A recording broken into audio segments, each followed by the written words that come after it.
These 4 tips on changing your life, and the first one talks about start something that changes your story.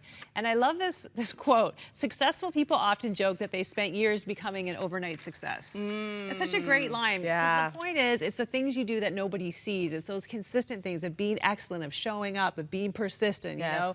And these little decisions you make all add up to a big thing, your big life. And I think that, like, making a decision to do the small things instead of like I'm gonna move to Africa and become this. It's kind of like, I'm going to start spending 15 minutes a day doing a Bible study. And sometimes that's actually probably harder to do, you know, those little things than the big things, right? Because it's like, you know, I can make a really quick decision on like, like going to Africa or whatever, but like doing those little things, like every single day I'm going to pick up my Bible and read it, or every single day I'm going to tell 5 people I love them, or things like that. That can sometimes be challenging, right? Drink 8 glasses of water. You know, people are Very like drowning. I know, exactly. And there's no glory in it. Like, nobody's going, oh, you know, you drank 8 glasses of water But today. if you go to Africa, people will be like, oh my gosh, that's amazing. Exactly. I love number 2, stop letting things get in your way. I love that. What are you doing today that's not good for your story? Do you have some habits, mindsets, addictions, attitude, or something in your life that's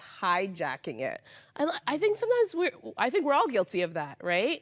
It's easy to allow things to get in the way and sometimes distract us from where God wants to take us. And that's what busyness does, is that you never have the time to actually kind of do an autopsy in your life and say, where are the areas that I'm being held back? What are the things I'm doing that are not productive? What are the decisions I can be making?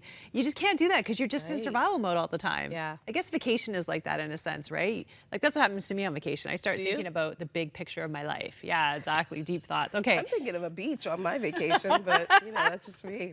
Oh, well, that sounds good too. Okay, number 3 is stay where God planted you. So it's this whole idea of like, sometimes it's easier to run or to leave or to go to something else when it's hard, but sometimes staying in the place where you're at can actually teach you and grow you in a way you never could have ever imagined. And I think that's discerning, right? It's kind of asking God, is it everything going really bad because my time here is done and you're telling me to, you know, vamoose, get out of here? Or are you challenging me to stick it out and to wait to see what you're going to do through me and for me in the situation? And I love what it says here. If you're tempted to walk away, seek God because you don't know what He can do if you have the courage to stay. I've experienced that in my own life. I've seen it. And so, you know, sometimes the right decision is to stay and sometimes it's to leave. And it's all about seeking God. And we should say that we didn't come up with all these brilliant ideas. Come on, Maggie. We are good looking and we are smart, but we didn't come up with all these ideas. They're actually written by Craig Groeschel, who's a New York Times bestselling author. And the last one, go where God leads. God, I'm afraid, I need details. Sometimes that's what we say, right? Yes. And we want to know, okay, God, if you're going to open this door, what's going to be behind that door? What, you know, we always want to know the details. Yeah. But I recently told a friend,